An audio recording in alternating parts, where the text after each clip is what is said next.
Di sini gue akan breakdown strategi step by step gimana caranya kalian bisa dapetin 1 miliar pertama dari kripto. Karena gue lihat ini adalah opportunity yang gue lihat sama seperti tahun 2020. Dimana di 2023 ini, 2024 ini adalah kesempatan kita untuk bikin kekayaan yang kalian nggak pernah akan bisa lihat. Mungkin udah banyak banget ya dari video gue yang selalu bilang bahwa krisis itu adalah kesempatan. Begitu ada krisis kita harus siap untuk take action. Dan mungkin kalian udah ada yang nonton video gue juga sebelumnya. Dimana di tahun 2020 kemarin itu gue berhasil mendapatkan pribadi 1 miliar sendiri dari saham. Nah buat kalian yang belum punya 1 miliar, ini menurut gue justru adalah kesempatan yang terbaik. Dalam beberapa minggu belakangan, kita lihat banyak banget ya berita dari Wall Street Journal, dari misalnya Bloomberg ya. Ekonom-ekonom di sana bilang bahkan 70% kemungkinan resesi di tahun 2023. Tenang, tapi di sini gue bukan bikin video buat nakut-nakutin kalian bahwa 2023 bakal kebakaran, bakal resesi dan bakal kiamat. Enggak. Tapi di sini gue akan kasih kalian step by step secara konkret gimana caranya justru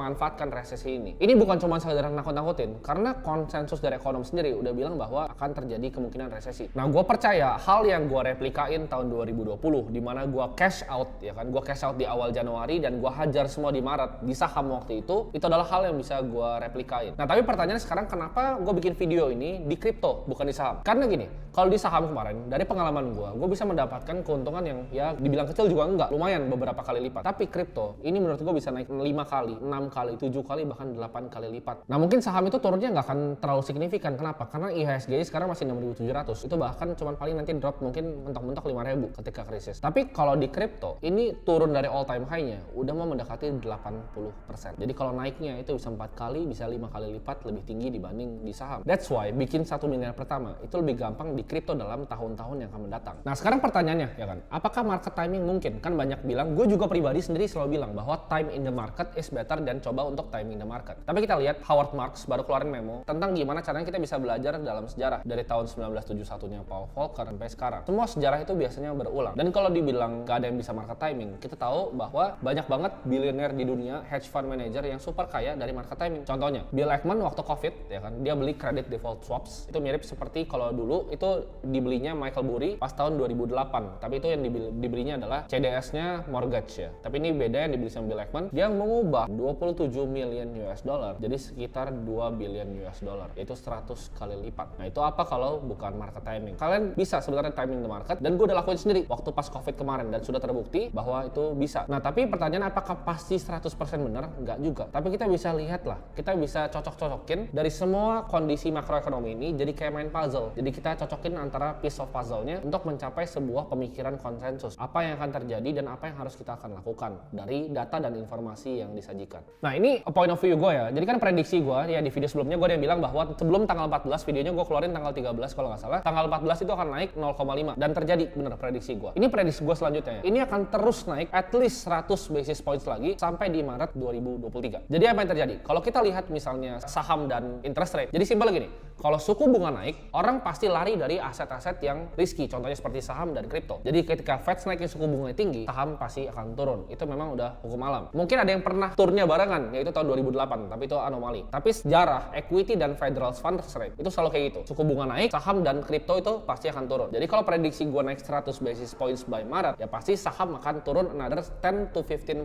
lagi. Jadi simpelnya kalau gue mau jelasin konsepnya interest rate the Feds. Jadi kalian yang perlu kalian ingat cuma dua, hawkish dan dovish. Maksudnya apa? Kalau dia lagi naikin interest rate tinggi, dia lagi kontraksi balance sheet ya, dia tarik peredaran uang, itu namanya hawkish. Nah, tapi kalau dia akan berubah ke dovish, di mana dia mulai turun ini. Karena suku bunga tuh nggak bisa dinaikin terus-terusan. Pasti ada suatu titik di mana dia harus turunin suku bunga, dan ini jadi dovish. Nah, ini dia mulai nih melakukan yang kayak zaman dulu pas Covid 2021, print uang ya kan. Udah nggak narik lagi dari peredaran, tapi dia mulai print uang. Nah, itu akan terjadi apa? Orang akan lariin uangnya itu ke dalam aset-aset yang risky. Jadi ini bisa dibilangnya Goldilocks dan juga reflation. Orang akan beli aset-aset yang risky dan ini akan dipump terus naik ke atas. Nah, intinya adalah apa? Kan kita tahu ya, ada hawkish, ada dovish. Pertanyaannya kapan dia pivot ya. Jadi ini yang pertanyaan yang semua orang cari. Kapan berubah nih dari dia naikin suku bunga, kontraksi balance sheet, ke akhirnya dia lebih luasin nih, lebih easing, dia lebih turunin suku bunga. Jadi kalau dia naikin terus, itu market akan crash terus. Dan apa yang terjadi? Kalau misalnya terlalu tinggi suku bunganya, akan terjadi the Great Depression kayak 1930. Dan kita semua nggak ada yang mau itu, dan Federal Reserve juga nggak mau itu. Jadi at one point dia pasti akan mulai turunin lagi. Kan gue bilang Maret dia akan masih naikin sampai 100 basis points. Pertanyaan kapan dia akan turunin? Ini pandangan pribadi gue dan prediksi gue adalah di akhir 2024. Karena tiap kali dinaikin suku bunga, kayak misal tanggal 14 kemarin Desember dia naikin suku bunga, itu biasa ada terjadi lag di market ya. Jadi market tuh pasti pasti ketinggalan. Kita nggak akan ngerasain dampaknya secara langsung, tapi mungkin 6 bulan, 8 bulan akan baru berasa. Jadi kemungkinan dia akan turunin itu suku bunganya by akhir 2024. Kenapa kita harus peduli? Kita kan mau investasi di kripto. Kenapa kita harus peduli? Karena ada namanya korelasi antara pasar saham equity dengan kripto itu sangat interlink. Kenapa? Karena pemainnya sekarang udah banyak yang sama. Jadi kita harus ngerti nih, kalau Fed ngapain, saham bakal ngapain, dan kalau saham ngapain, kripto akan ngapain. Itu semua ada korelasinya. Nah, kita udah tahu nih, dia akan terus naikin interest rate dan dia akan turunin nanti di akhir 2024. Nah, game plan kita apa? Apa yang kita harus lakukan?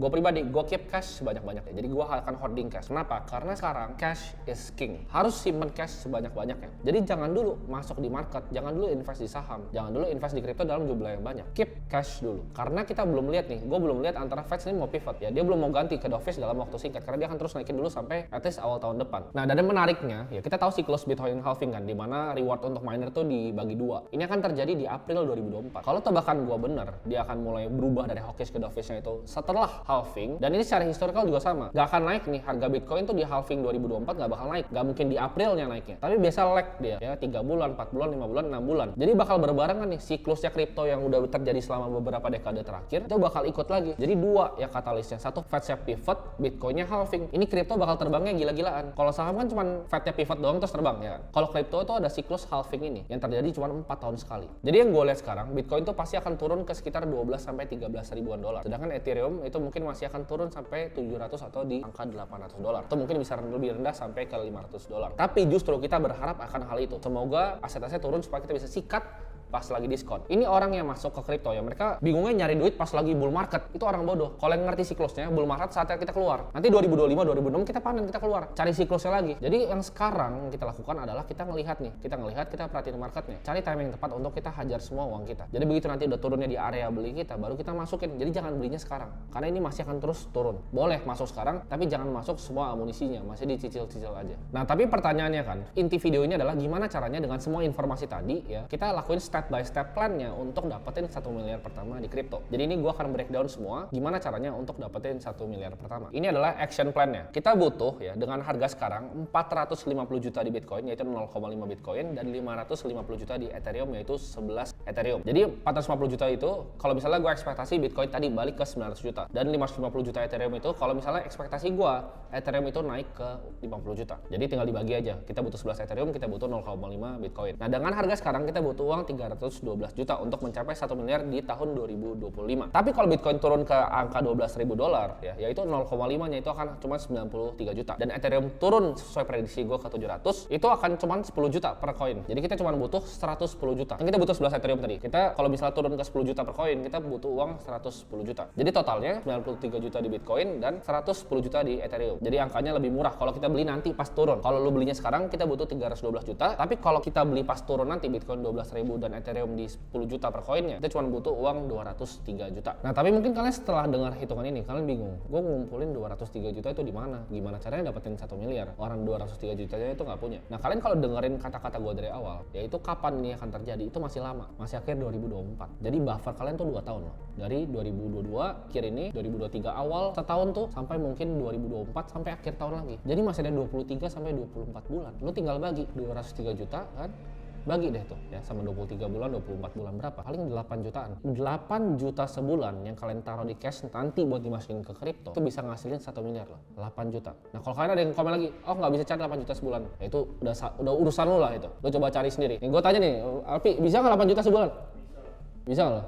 Bisa kan? Jadi kalau nggak bisa cari 8 juta sebulan, udahlah itu nonton video gue yang lain lah, nonton videonya siapa kayak gitu, cari 8 juta ya. Jadi buffernya itu 2 tahun. Gue pribadi, ini plan gue adalah gue kumpulin uang sebanyak-banyaknya untuk gue hajar nanti. Jadi gue tuh udah pusing sekarang nih untuk nyari duit. Sama dengan kalian harusnya. Jadi jangan pusing cari duit pas Bitcoin 18 juta, oh gue mau beli ikut-ikutan. Itu disikat lo sama market. Tapi cari pas lagi Bitcoin, Bitcoin lagi 200 juta nih, nah, baru sikat. Jangan sikatnya di atas, lo yang disikat nanti ya. Jadi kita cari uang di saat sekarang. Ini gue percaya dalam gue belajarin keluarga-keluarga yang bikin ibaratnya namanya generational wealth ya, kekayaan yang luar biasa gede kayak di zaman Renaissance dulu 800 tahun Medici family itu kontrol Vanderbilt, Andrew Carnegie dari railroad. Gue pelajarin semuanya. Mereka punya satu hal yang sama dari semuanya, yaitu mereka invest uangnya sebagian besarnya bikin kekayaan pertama itu di satu industri dan industri yang growing. Dan gue percaya industri yang growing itu untuk gue pribadi untuk bikin kekayaan generasi itu waktunya adalah di kripto dan sekarang. Jadi ini plan gue pribadi. Gue akan ikutin plan ini, tapi tapi ya jumlah uang yang berbeda. Gue nggak akan taruh cuma 8 juta gitu, gue akan taruh jauh lebih banyak. Tapi ini plan gue untuk bisa exit nanti di tahun 2026 dengan kekayaan yang gue nggak pernah lihat sebelumnya. Jadi gue bikin video itu, gue walk the talk, ini yang gue lakuin sendiri. Gue nggak akan coba cari misalnya nanti yang altcoin, nanti ya itu ya. Tapi gue akan sure bets dulu, yang simpel, yang gue tahu pasti bener adalah Bitcoin dan Ethereum. Dan menurut gue harganya bahkan akan lebih ya all time high. Jadi mungkin untuk dapat 1 miliar kalian cuma punya 100 juta, ya 6 juta sebulan tuh bisa sebenarnya. Tapi ini gue pakai bearish case aja, dia nggak sepet hit all time high-nya. Tapi setiap halving sebenarnya selalu di hit all time high-nya. Nah, gue ngerti banget ya, ada yang bilang, oh lu berasa kayak dukun ya lu ya, nggak mungkin terjadi gitu. Ya gue tahu ada namanya Black Swan event ya kan, nanti misalnya nggak tahu lah siapa exchange besar hancur lagi atau apa, terus harga kripto hancur semua, atau tiba-tiba ketemu quantum komputer gitu, pecahin SH256-nya Bitcoin. Ya banyak Black Swan kayak gitu yang gue nggak bisa prediksi, tapi ini adalah hal terbaik yang bisa dilakuin daripada nggak ngapa-ngapain. Sekarang tinggal di kalian ini yang punya mimpi untuk mau dapetin 1 miliar pertama, mau punya uang, ini kesempatannya, cari duit sekarang, invest di kripto. Kalau kalian nggak mau dengerin ini ya terserah. Tapi gue udah buktiin, kalian lihat foto gue 2016 beli Bitcoin ya kan, dan ini gue mau replikain sama lagi 2025 dan 2026. Gue exit, kita party bareng lah semuanya. Ya gitulah plan gue untuk gandain uang gue 5-10 kali lipat dalam the next bull run. Tapi buat kalian ya, kalian mungkin masih bingung gitu kan, ini kripto apa sih? Lu belajarin dulu dah fundamentalnya. Jadi belajar, ngerti ya, tahu apa yang kalian beli, kripto itu apa, jenisnya apa, cara belinya gimana, belajarin dulu. Dan kalau udah, ikutin step by step yang gue kasih di sini. Jadi ini 1 miliar sebenarnya cuma judul aja. Lu nggak punya uang 100 juta, mau ngumpulin 100 juta, sama hitungnya, cuma butuh uang 20 juta gitu kan. Yang gue harap dari video ini adalah, gue bener-bener pengen kalian tuh bisa ikutan jadi kaya nanti di next cycle. Jadi jangan udah nonton video ini, nggak action, nggak ngapa-ngapain, tetap hidup yang sama gitu. Udahlah, gue bukan Mario Teguh, gue nggak mau jadi motivator sini. Sampai jumpa semuanya di video selanjutnya. Bye-bye.